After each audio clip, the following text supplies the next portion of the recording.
Good morning, everyone. Good morning. Today is October 22nd, 2023, and welcome to our weekly lecture series here at the Toronto Spirit Society. My name is Joe Lucy. I'm happy to be your MC for this morning. Today we have a very fascinating lecture. It's called Vices and Dependencies according to Spiritism. And our good friend and colleague Thiago is going to be the speaker. So I hope you enjoy it. It's a part of our continuous education and instruction activities that we do here at the TSS every Sunday mornings, 11 a.m. Eastern Standard Time. We have these lectures broadcast through a number of different social media channels. So without much more further ado, we will start with a quick message and then a prayer. And our colleague Denise is going to do that part. Thank you, Joel. Good morning, everyone. Good morning. So I'm going to read a passage from the book Happy Life from Divaldo Pereira Franco by Joana de Angelis. Listen calmly whenever you are invited to do so. Let the other person complete his thoughts. Do not jump to certain incorrect conclusions. Not anyone can express himself quickly and clearly. So we listen cheerfully, ignore misstatements and poor choices of words in order to understand what the other is trying to say.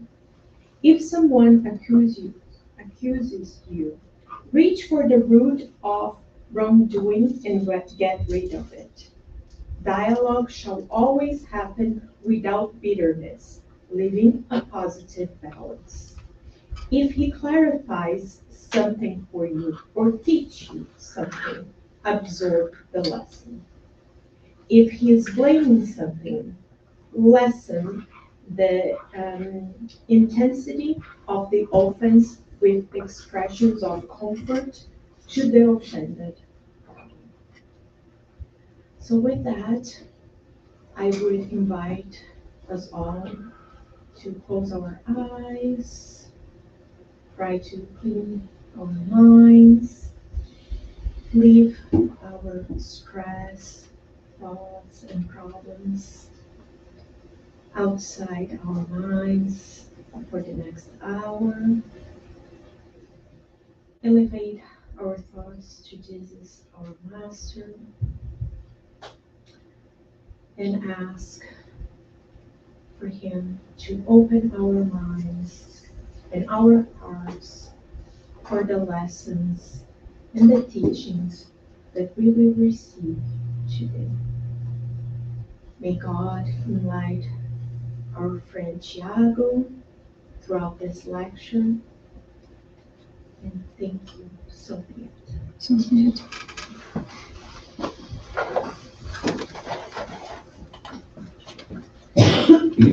Good morning, everyone. Morning. I hope you're all doing well today. This morning, coming here, I was reminded of the book of Exodus because when I was driving down the DVP, I knew I was going to be late. But then suddenly it looked like Moses opened the Red Sea in front of me. And then I drove, and then suddenly I was here. So I'm very glad to be here on time with all of you.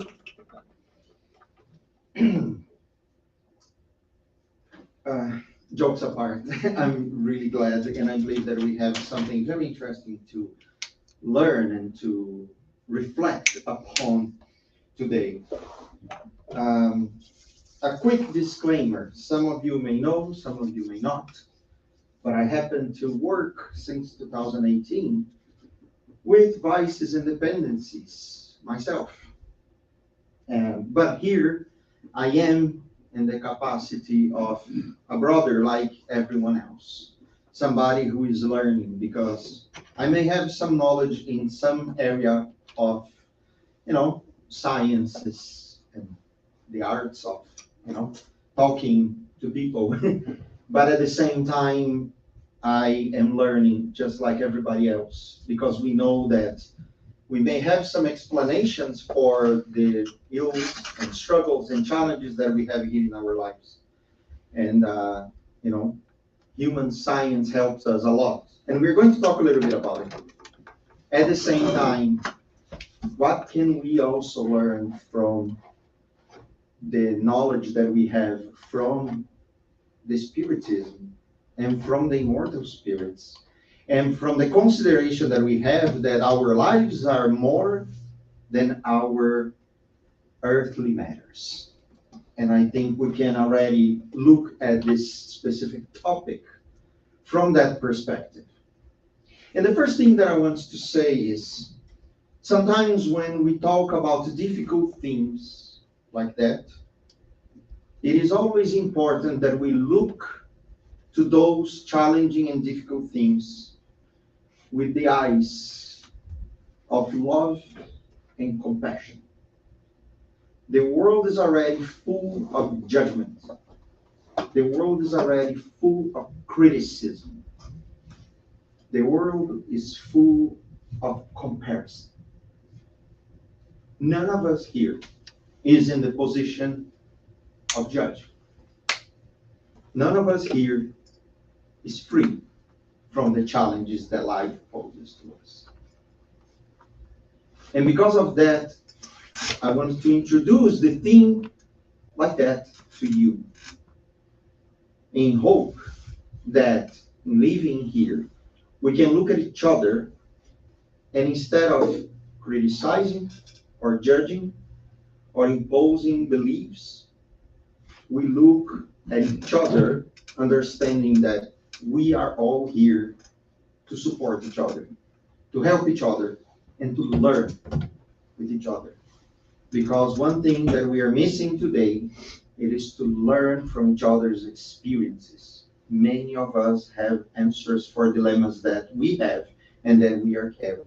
And if we are open to listen to each other, we are going to grow and to evolve. And that's one of the reasons why we are all here.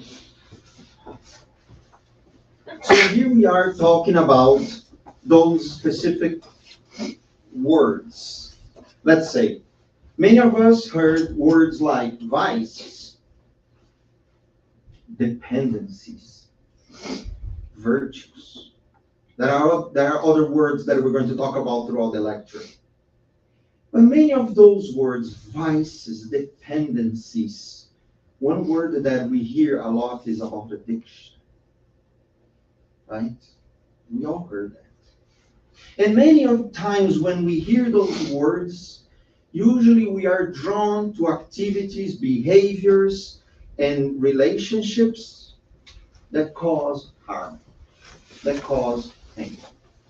And if we look with our earthly eyes, looking at how the world considers those relationships, many times we talk about what? We talk about crimes. We talk about something that is wrong. And there is a lot of punishment for those who engage in those behaviors. Is that wrong? What is this? Not necessarily, but it is a reflection of where we are today, of how evolved or not we are today in relation to how we deal with our everyday vices and dependencies and unhealthy ways to relate with each other and with the world. When I was invited to give this lecture, it was interesting because it was written something like that: dangers of legal addictions. So I love to discuss when, I receive an invitation. And it is interesting because, yes, the first thing that we can say is this: first of all, dangerous. Is it dangerous? Talking about addiction, is something dangerous? Obviously it is. It can cause us lots of harm. It can cause us lots of pain. It can cause us a lot of trouble. And then we talk about something that was being legal and illegal. To whom? if we look at those behaviors with our earthly eyes, we are looking at, most of the time, wrong actions done, first of all by choice, as many would say, and many times would say, don't do it. It is wrong. Right? Probably all of us here who lived in the 80s and who had access to television will know that in the United States there was something huge during this time. That was called the war on drugs. Many of us. You know, and it would be like slogans like winners say no. Or phrases just like just don't do it. Do you think that worked? No. Well, if it did, I was not going to give the lecture here today, right? How would you say that? And there is a message there. Is it as simple as just say no? How many of us have a little bit of stomach problems, but wake up in the morning and look at the coffee maker and know immediately the reason of our stomach problems, and that is the coffee maker. And then suddenly we don't think. Suddenly here we are with our cup of coffee, or just like my mug of coffee that I have in my car, coming down, you know, the DVP. And then we are drinking. And then we discover that our pain is not gone. And then we are driving, you know, in the transit, and somebody cuts us off. And instinctively, what do? We curse. And we complain. And we just, you know, close our minds to any reason why people act the way that they act. They're wrong. And everything is bad. And then you leave. And then there is somebody that is different from us crossing our path. What do we do almost instantly? Sometimes we carry our purse, we hold it. Sometimes we look around to see if we are alone or not. Sometimes we have some unexplainable kinds of fears or insecurities, and then we're passing by. What am I talking about? We acquire habits. Almost instinctively, we acquire habits. And we start acting upon them or letting them almost control our lives. And sometimes we become incredibly reliant on certain specific habits, behaviors, thoughts, feelings, relationships. You know, when we have that, you know, urge to call somebody, you know, every day we leave the house, but then we call back again. And then we cannot control, and then the people are at work, and then we call again until we hear their voices. Okay, now I'm fine. Now I'm continuing. How many times we don't realize that we acquire certain habits, and they start little by little controlling our lives, and we don't realize that unless somebody calls us to it. And then we start realizing how many times we are acting almost automatically in our lives with so many things. One thing that I'm learning while I'm studying about the Spiritist view on vices, dependencies, you know, automatic behaviors and thoughts, those habits that we acquire, is that we can become dependent on absolutely anything. Absolutely anything.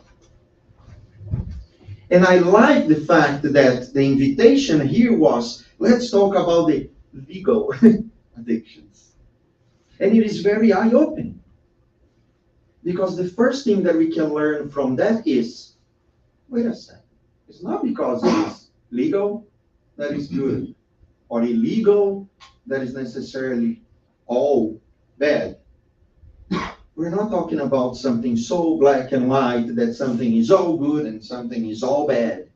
And especially how we see that. And don't we ask ourselves sometimes, what is there for certain things in life So nobody's going to judge you because you broke your leg. And nobody's going to tell you to go home and try to fix a broken leg on your own. Some people probably do, but let's not go there.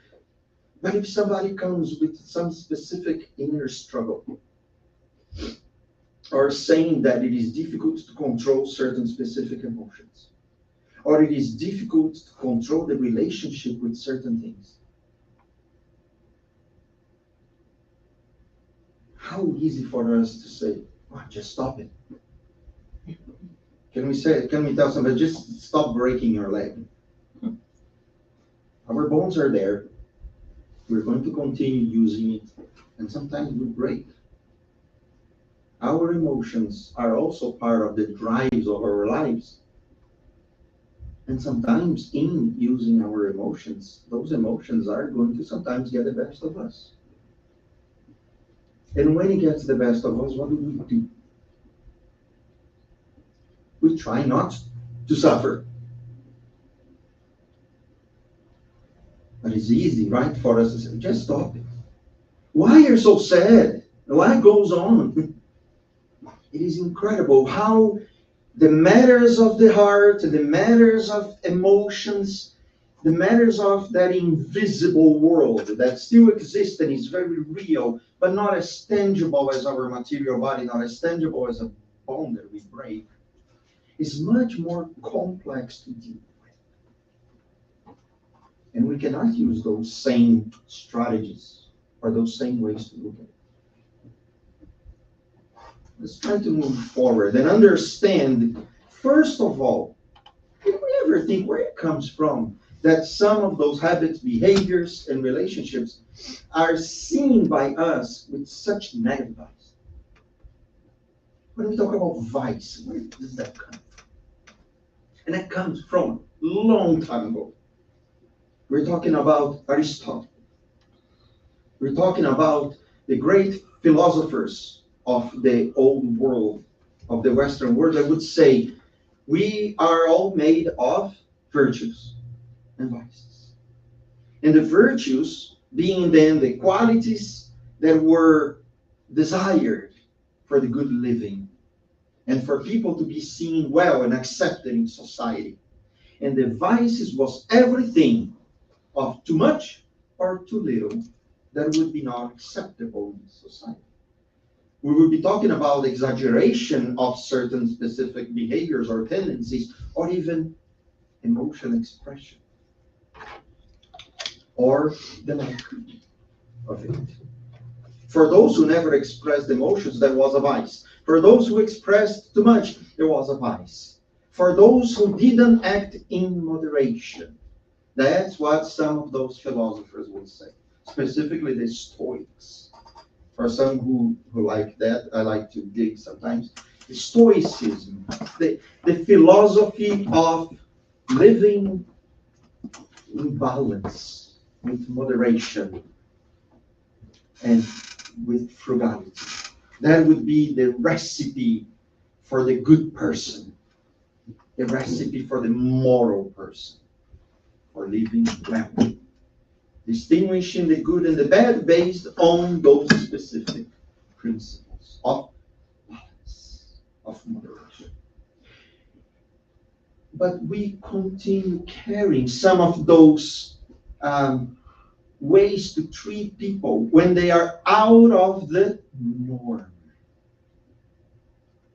And what happens with those who are out of the norm? Throughout the centuries, they are judged, criticized, marginalized, ostracized.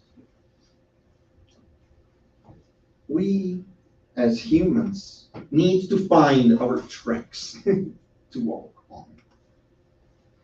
And everything that goes out of this track seems wrong. But we need to understand, where does that feeling of something wrong coming from? And of course that we are trying for thousands and thousands of years of making sense of it. And what does the Spiritism tell us, first of all? Everything that goes according to the laws of God are good. Everything that goes against causes suffering. And it is the first way that we can try to make sense of that. Way that we are constantly measuring what is good and what is bad. That's why in Spiritism we talk about morals constantly. The morals, the ability to distinguish good or bad. But do we have a measure of good and a measure of bad? Yes, we do. Whatever is in alliance with the laws of God are good. Whatever is against is not good. And in that sense of not good, it means that brings some level of pain or suffering.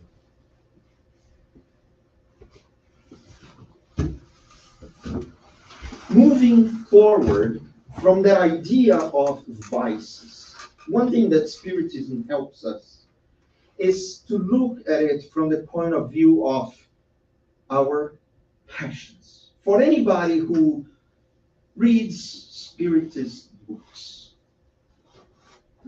not that common that we hear about vices, but very common that we read a lot about passions. And very common that we hear like the earthly passions, the earthly passions, the earthly passions. It is very interesting. What is passion? Like for people who speak Portuguese, it's very common that we connect the idea of passion with that period in life that we are in love, or something like that. It is interesting. But when we think about passion, where's the passion where does that come from? Of course, that one of the famous passages, even in the biblical traditions, is the Passion of Christ. Does that mean that anything good during this time of the Passion of Christ? What is the Passion of Christ? It is the painful process of Jesus then making his way before he is executed and discarnates. The Passion of Christ was that period of that Christ was in extreme pain. When we talk about passions in Spiritism, we're talking about all of that causes us pain and suffering. And the spirits are always very clear. The passions are the exaggerated and intense and uncontrollable relationship that we have with earthly concessions. So we can start looking at, one second. So if I'm thinking about dependencies, and I'm thinking about then passions, one second. Passion is that exaggerated relationship with something. Can I have an extreme relationship with something good? In principle, yes, absolutely. Can we have an unhealthy relationship with food? Can I have a very unhealthy relationship with the person that I decided to have as my spouse for life? With my children? With my work? All of those relationships, in principle, are positive. Having food is a necessity. Having something to drink is a necessity. Having each other is a necessity. Having work, law of labor, informal, formal occupations, something that will keep us growing and learning and not idle, is all good. But when those relationships become unhealthy, exaggerated, and take us away from other aspects of our lives that are also necessary, we start suffering. We start suffering. That's why the Spiritism talks to us a lot about our passion. Where do those passions come from?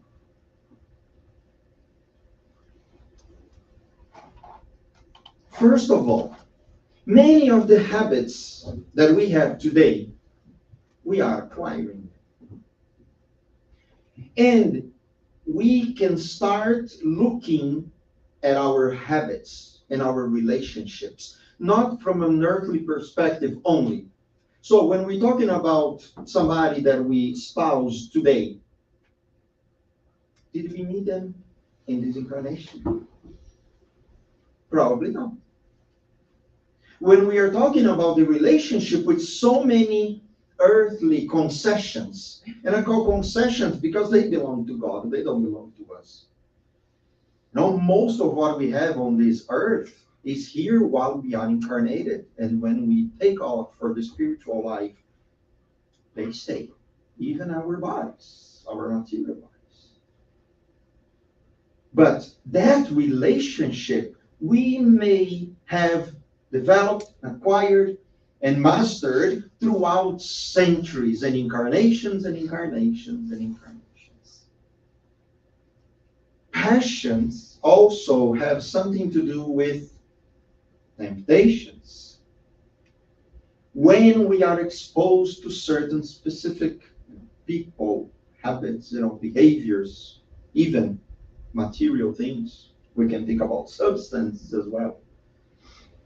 As much as in some time of our lives we stay away from it, some of us start having some impulses or those tendencies to engage with certain things and behaviors and habits that in some point become exaggerated, too intense, unhealthy, harmful, and many times deadly. Did we acquire those habits today? Likely not. The spirits are very clear. Whatever we didn't develop in this existence, likely we developed in prior existences. And some of those habits we have been acquiring, developing, and mastering for many, many, many centuries. So the first thing that we can think about from that point of view of love and compassion is, does that work for any of us when we are helping somebody that seems to be suffering with unhealthy relationships to life? Hey, stop. Hey, just don't do it. Hey, it is a choice. The ability to distinguish between bad and good is the work of the immortals. Incarnate or discarnate. The ability to understand the roots of our passions is the work of the immortal spirit. In the reading this morning, there was one specific phrase. If somebody tells you about something, that listen and investigate the root causes of the wrongdoing. Investigate the root causes. Where is the root causes of most of our challenges? Or it is within us. It is within us. We are beings in evolution. We suffer because since we were not as developed as the humans that we are today, we are acquiring different habits. And instinct is the origin of some of what we call passions. There is one specific book in the collection of André Louis' books. It's called Mechanisms of Mediumship. It's a very dense book. But for those who take some time and read 12, 15 times, like me, to try to understand, André Louis says many of the root causes of what today is unhealthy hasn't been always unhealthy. Instinct is here to help us. Less evolved we are, more instinct dominates our lives. And instincts don't fail. Instincts take us to survival. But as we evolve and the spirit acquires different qualities, it is imperative that we understand that we need to replace and relearn from acting automatically to be able to reason and to understand and comprehend why we act the way that we act. Understanding ourselves. That's the idea of the root cause. What is the root cause? It is us. So we need to understand about us. What makes us happy? What doesn't? What causes us pain? What do we believe that we cannot live without? And where is this taking us? All those questions are very important. I just happen to help many people to ask those questions every single day. So then we can look inwards to understand ourselves. And that's going to be the segue for the next chapter. We spoke about vices and the history of that idea of vices. We spoke about the passions. And now we need to bring something here that is important, because remember, in Spiritism, we also evolve together with the evolution of the world and knowledge that we have. And there is a lot of good that we can take from what we are learning, what we are developing, or the knowledge that has been developed so far. There is a Canadian man called Gabor. He's one of the specialists today in addictions. He's a doctor, in fact, and he works with very marginalized populations in British Columbia, which is one of the places where there is so much struggle in terms of people with dependencies. Specifically, those dependencies will be with substances that are incredibly harmful. And even the substances that people get dependent on, some of them are life-saving. Today, we have one specific substance that is called an opioid. Of course, then I'm not going technically to anything here, but the opioid is what? In very general terms, a painkiller. People become very dependent on painkillers. Isn't that significant?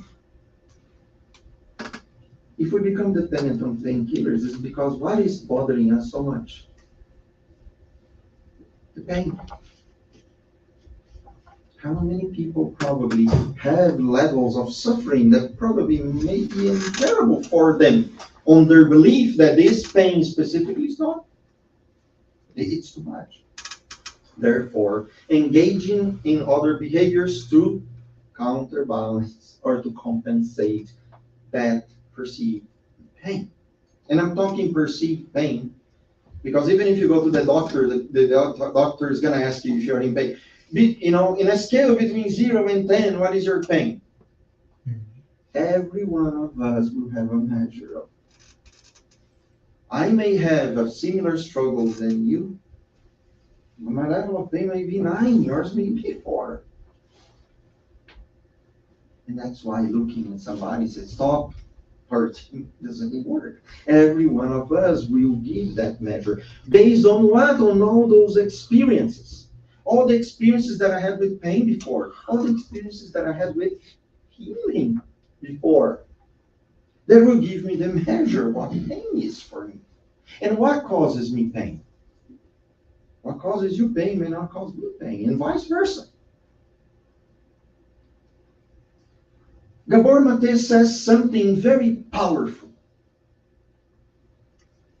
The definition of addiction today that we use working with people that are struggling with those dependencies is, first of all, are you doing something that gives you a temporary relief from something or discomfort? Okay, check. Does the long term of that relationship may cause you harm? Potentially. Even though you know here that those relationships becoming too intense will cause you harm, you cannot give up or stop.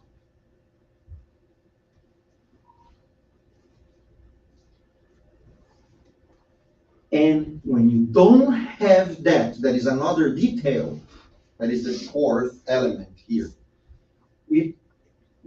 Gabor Mate speaks a lot, so this is all about transcription of many of his thoughts. But the main points are, one, you have a pain and you are looking for relief. The second one, what you are doing to cause you relief is also causing you harm.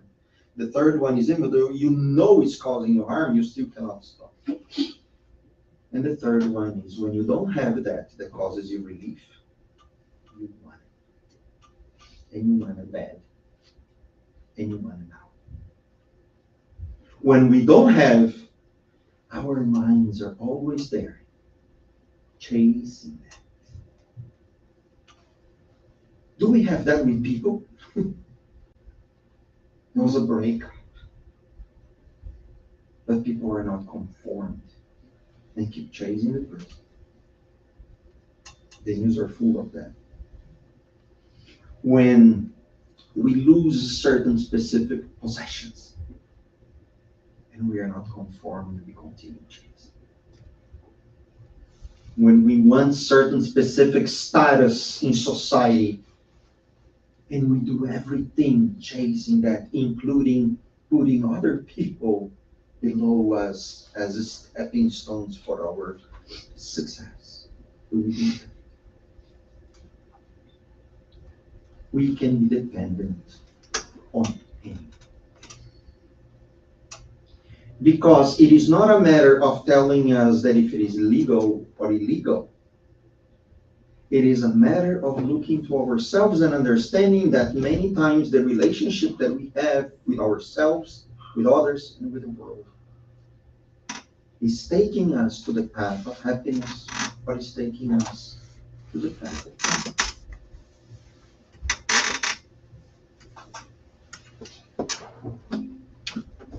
And the dangers, when we talk about the dangers, the first thing that comes to mind is somebody who is in pain. And many people are around this person who is in pain, ready to judge. That reminds me of a passage from the Bible of two brothers. The parable of the two sons. Mistakenly, we know this parable of the prodigal son. Because we put the spotlight in those who suffer, first of all. This son asks his father, Father, give me everything that I have, all my part on the inheritance, and I'm out. What does he do with that? He gives in to all the possible passions. He goes in a ship, he takes his wine, he's gathered with many, people whom he pleasures and satisfies himself from a material perspective. Until the day, years and years and years after, that he looks around and he feels himself sad, tired, and empty. And he decides to make his journey back to his home. And when he's back, his father, seeing him completely devastated, probably a rag of a person, rejoices. And he's so happy to see finally his son back home. And tells his servants, prepare a feast.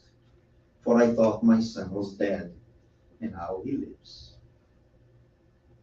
There is one aspect of this parable that is very, very important.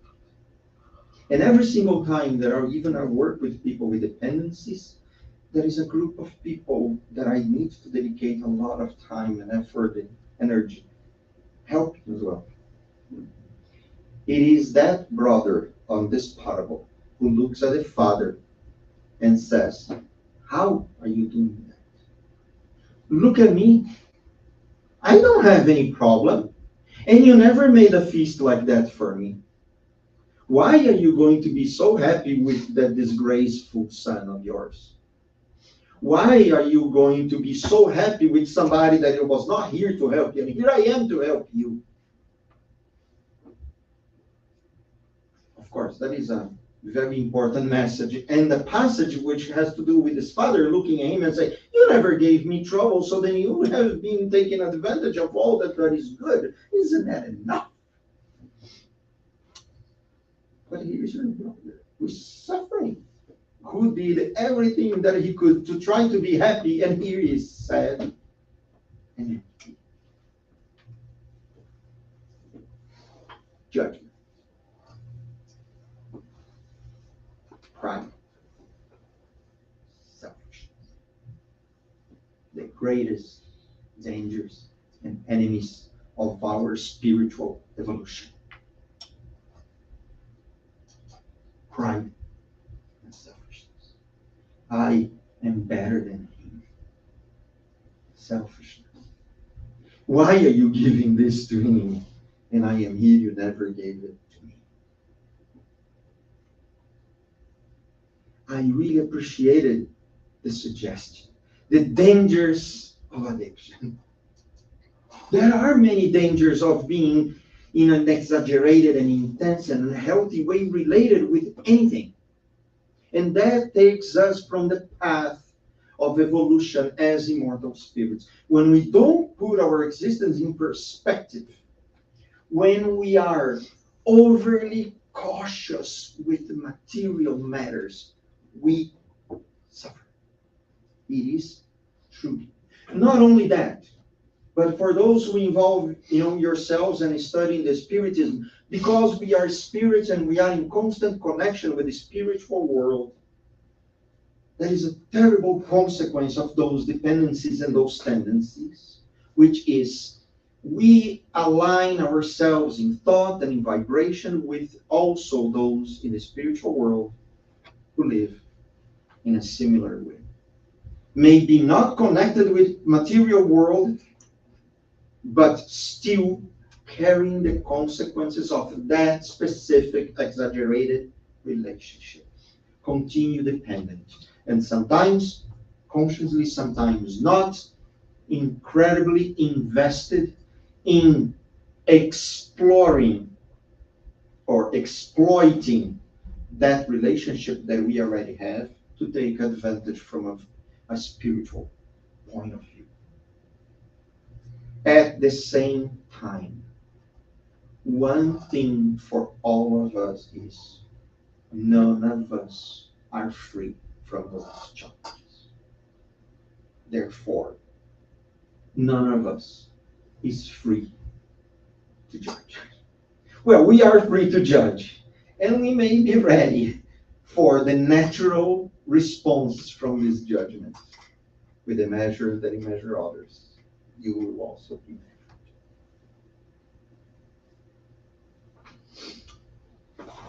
Very important. We are acquiring habits for centuries or thousands of years.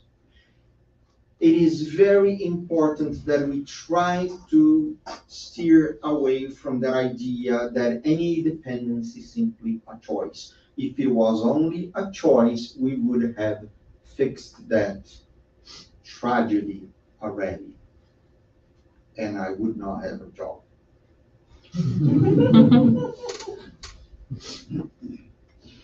It is also not necessarily an inherited disease. Now, this is important. Many times we look at specific problems that we have that we say there is a genetic component, right? Like there is a genetic component. There's family that may pass those genes. But look from the point of view of the spirit. We are in those circles of relationship in those families and relating with each other for so long. And many times we are actually given the opportunity to be placed in a family with very similar habits and tendencies of those that are our struggle. What for?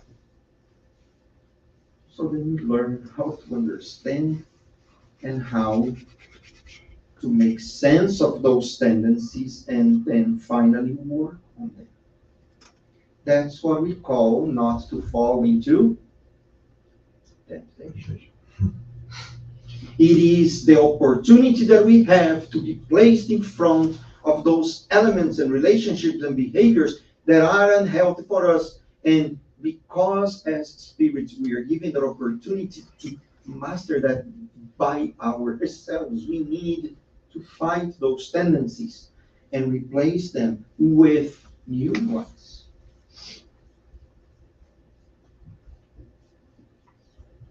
Most of the time, we engage in unhealthy activities, behaviors, and relationships because they will probably be less painful than whatever else we are having. Some people cannot fathom the idea of being alone, therefore relate with everybody and anybody, no matter if those relationships are going to be unhealthy. But still tend to continue over and over and over establishing relationships, even though they didn't learn how to relate with each other, but needs to be in relationship no matter what.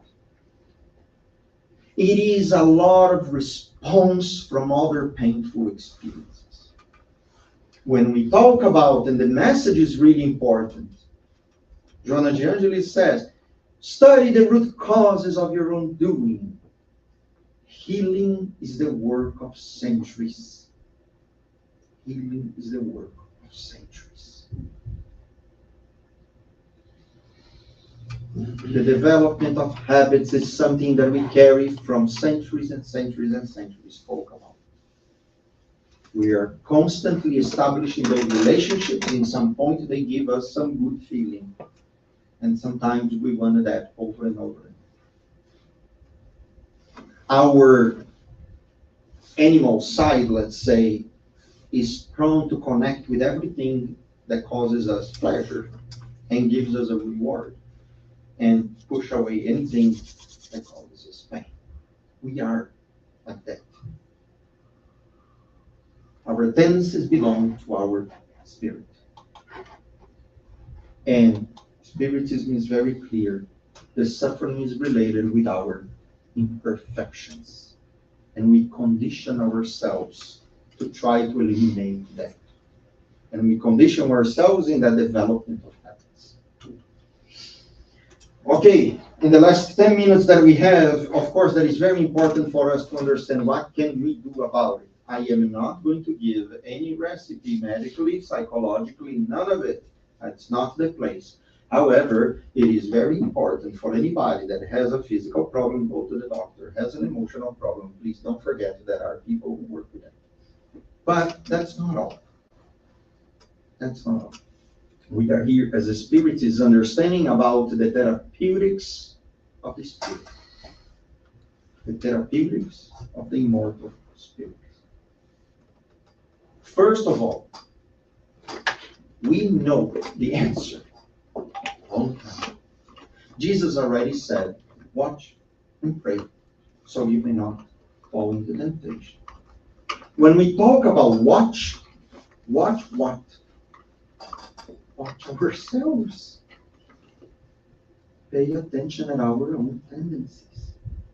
If we have tendency to be violent, let's pay attention and try to understand what is the root cause of our violence. We can become dependent on violence as well. Because we know that every time that we act violently with others, there is a return. And we have rewards. And pray. And here is what sometimes is missing or really missing from the earthly knowledge. It is the connection with the spiritual world, with the spirits that are here, constantly on our side, helping, inspiring, supporting us. Connect with the sources of the light that is never ending. Connect with the sources of life that reach our spirits, not only our physical bodies. It is the therapeutic of the immortals through the connection with the spiritual world and what it can give us. When we connect to the spiritual world, we are reminded of our real, definitive nature. That is spiritual. And that gives us what? That gives us strength. That gives us perseverance. That gives us the feeling, the hope that it is going to pay off going through those struggles and challenges.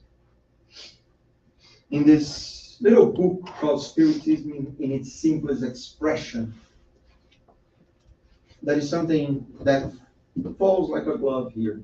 Negative natural tendencies, those bad habits that we're talking about, including the dependencies, they are the remnants of imperfections that the spirit has not yet rid itself.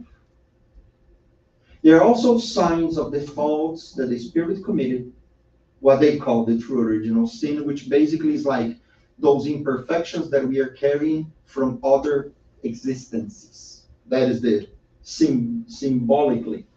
The original sin is like, what are we bringing to this experience in this life, in this existence today that we carry from our imperfect spirits? In each existence, it has to wash away some impurities.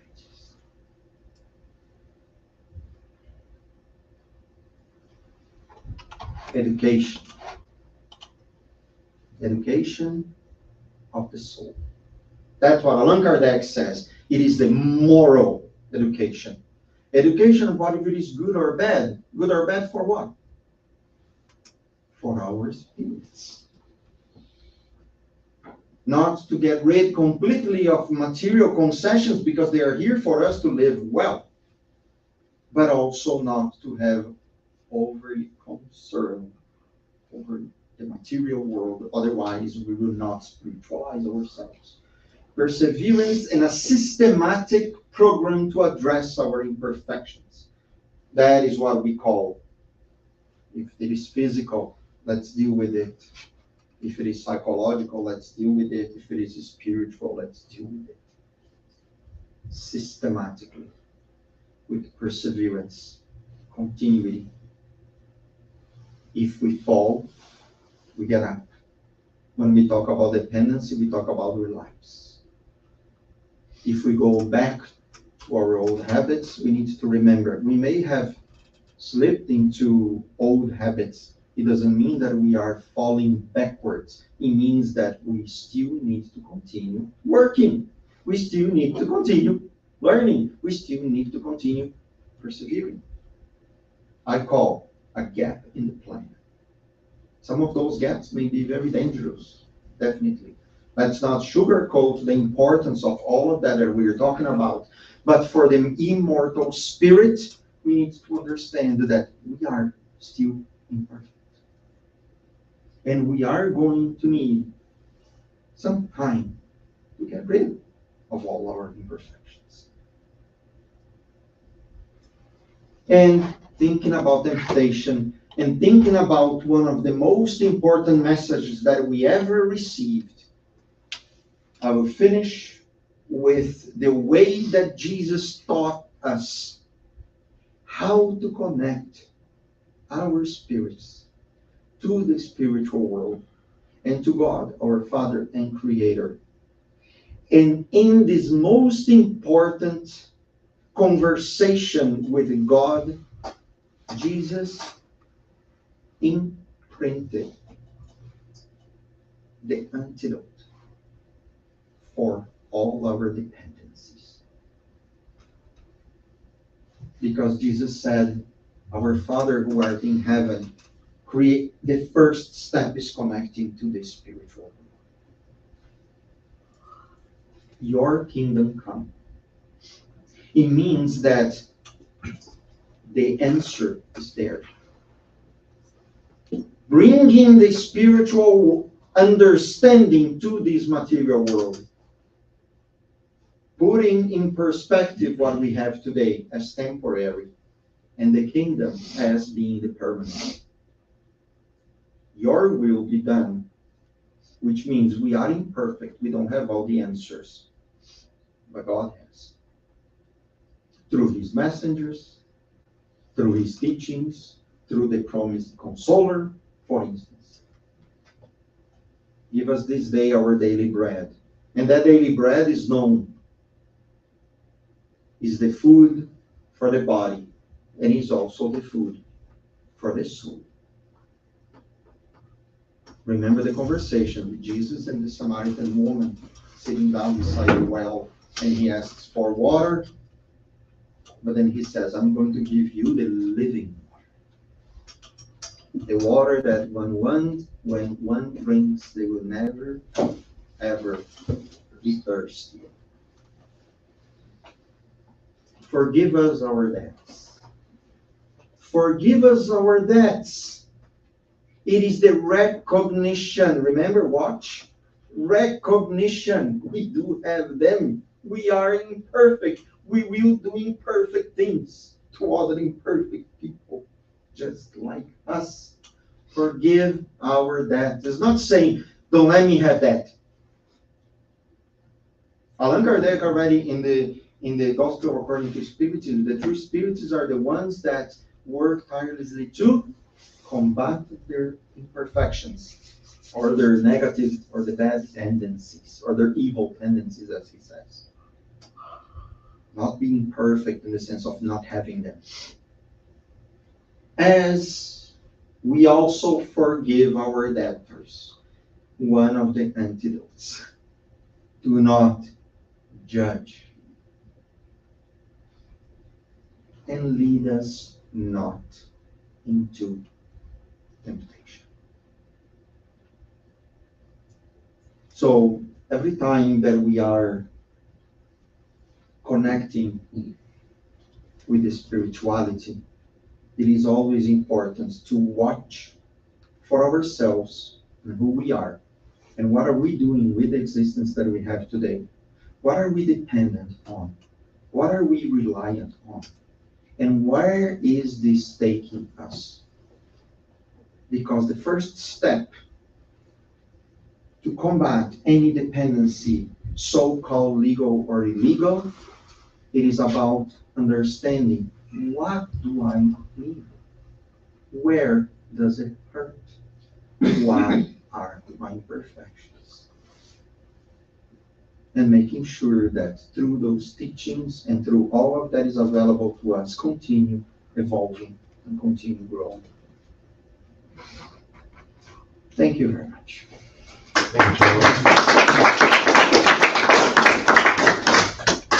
Excellent. Thank you, Thiago. Questions? Questions? I mean, no vices? Yes. Question. So that line in the Lord's Prayer and forgive us our debts. In Catholicism, it is forgive us our trespasses, as we have forgiven those who have trespassed against us. What is how Spiritism, or what is the rationale for Spiritism changing that aspect of the Lord's Prayer? So I'll just repeat the questions. The question is, in Lord's prayers, in Catholicism, the word debts and debtors, trespass and trespassers. Why the change? I think the best answer that I can give you without knowing the very origin, because we don't probably have it, the knowledge has been passed mainly orally and recorded in different languages and lost and found and translated again and brought to existence by the Catholic, mainly, the collection of books that today we have mainly collected by the Catholics, who by one reason or another chose some of those words. But if you go online, there is some websites that have different versions of the Bible, for instance. Every single different version will actually speak differently. Some with a very classic traditional language, some of them completely translated to a simple way. Every language will have something different. I think the idea here is when the Spiritism teaches us, One thing is what the word is today, but the other one is what the essence brings to us. And the essence is that idea of, forgiving others as we want others to be forgiving us, which brings us back to the golden rule. Do unto others what you want others to do unto you. And every single translation will bring us back to that same point providentially. And I'll just add that the meanings are not that different because they come back to 2 points. One is our imperfections, because if we trespassed or if we created debts, it's because we're not perfect. And the second point is that of mercy, forgiveness that you said, right? We know that we receive infinite mercy from God, right? And He gives this freely to us. And what He's asking us in return is that we do the same, that we give freely what comes free to us. Good question. Any other questions? Yeah, when we are talking about the good addictions, right? Not the good addictions, but the addictions in things that are not seen as bad, like you mentioned, like the work, the food. That, for instance, in my case, like an athlete, work, addiction in exercise, right? So, my point of view, that I can tell I'm addicted to exercise. If I don't exercise for a whole week, I will be very angry. At some point, we get into doing that in a point that we surrender to what is expected, right? For example, I saw this interview of this bodybuilder and how he almost killed himself using steroids, the story.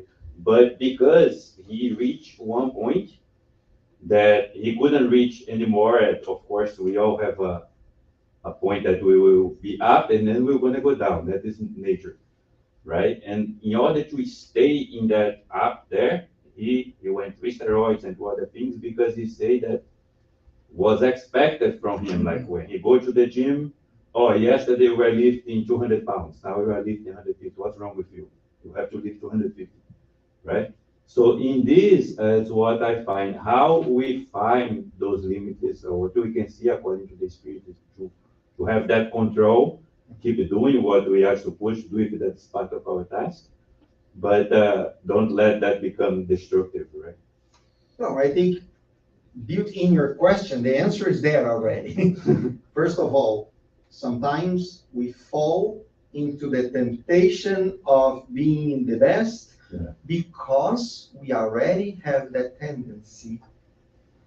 If we don't have that tendency, if we are already working on that to understand that maybe in some point I will become unhealthy or I will become dependent. If it is not on the exercise, it will be on the steroids or on the need to be the best. And sometimes we remember from Spiritism, we understand that we are placed in environments that will challenge that tendency. But I think the important thing is, are you doing something that is making you happy? Are you doing something that is healthy for you? Are you doing something that is fulfilling your life? Yes, go for it. And we talk about good addiction. This is a very interesting term to try to, to bring to the positive. But the fact is, yes, it is important. It is desirable that we take care of our bodies, absolutely. And if we do that as a means of living as well, if we get our, our bread from that, wonderful. Anything can be positive, but anything can become very unhealthy as well. And I think you talked about that, that when you do this, where is that ceiling? It is that very important point. How is that fulfilling me, or how is that on a compliance with external, demands, or also how those external demands are feeding my desire to be the best no matter what. We just have to be careful not to rely only on the extreme examples, because back to your point, the root cause, the real problem is not the excessive exercise. The root cause is vanity. That's what led, is that tendency of vanity that got kind of a vicious cycle that got bigger, bigger, and bigger. But it was there all along. And what we try to do, we should try to do, is not wait to get to that point for us to realize that my vanity is interfering in that stoic Yeah. ideal of being balanced. It's okay to be vain, to want to improve, to look good and present yourself well. But if that becomes the essence, the priority of your life, then you already went over that red line a long time ago. And if I can just complement something, sorry. What is interesting is how can we measure if, for instance, we are, being caught in those tendencies? We never do that only in one aspect of our lives. So many people may not, relate with certain things and then they move. So I lost a job and and then I move to another one, but my tendency is the same. My way to relate with this is the same. I go home, my way to relate with the people, my way to relate with even, with food, it is usually similar. So it is part of us. We can have any relationship in front of us and we are going to act in a similar way. The important part is really looking at what am I taking from that? How am I using those resources? Am I extracting to the point that I'm destroying them? Am I having a destructive relationship with everything? Or it is healthy? Goes back to that one line that we always say, know thyself. No, Right? That's the difficult part. That's the most difficult part of our evolution, is really knowing ourselves and be able to look into it and recognize what are our real root cause of our vices. Because at one point in your life, you could be using that vanity to spend more money in clothing, do plastic surgery, to do exercises excessively. But then the next day, you could be using to make other people look ugly, because vanity is relative. So if you believe that the other people are ugly and you start putting them down, that's also because of your vanity. or the envy Yes. for others that are better or prettier or more successful than you. I found very interesting. I saw the text from Gabo because it was the first guy who popped in my mind. I worked with a person. She actually knew him. I think he was a tutor or something. She was mentioning about himself.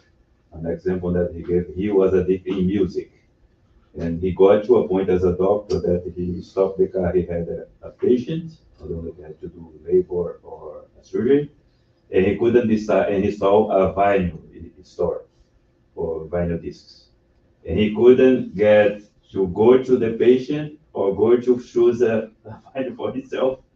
And he got late on that, and that's when he said, "Oh, apply to myself that's my biggest vice."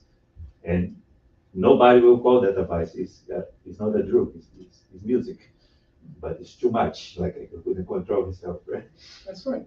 And then, I think we're out of time, but I would like Tom to come back to explore that there is another symmetry of addiction, which we typically talk about physical things, and obsession, which is more of a spiritual thing, right?